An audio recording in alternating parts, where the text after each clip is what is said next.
Zé, ele agora está a comer moras. Gosto bem de duas. Agora fica Por uma aqui.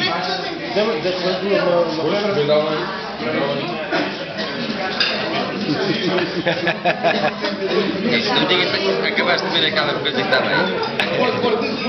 Ai, amanhã vou. Amanhã é preto.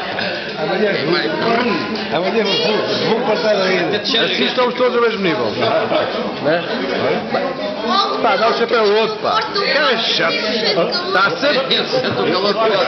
Até o gajo sente o calor. Queres o granado? Hã? O que é que era? Pá, acho que é grelhados e feijoada, pá. Então, já acabou? Isso mesmo. Vai, fala com o António. Eu aqui não conheço ninguém. Vou falar com o António, pá. É aqui?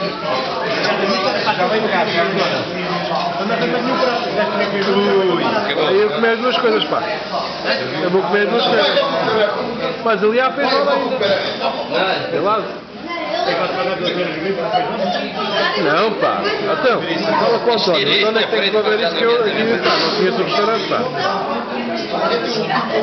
Olha, quando é que eu posso parar de gravar? Tens lá de fazer figuras, meu. Ah, bom. Está agora amado aqui. Já está a fingir. Ó, Pimenta, isto não pode ser assim tão mal. Parece a Boots a querer ver o mal dos outros. Olha o Braulio à espera. Cada Onde é que é a minha vez? Onde é que é a minha vez? lá embaixo e Todos a verem o mal dos outros, o mal dos outros. Mas escolheste o guardanapo da cor daquela treta. Calma.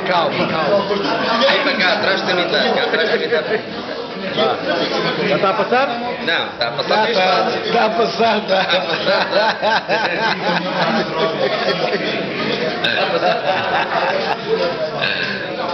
Mas olha que ele já comeu uma 7 pot.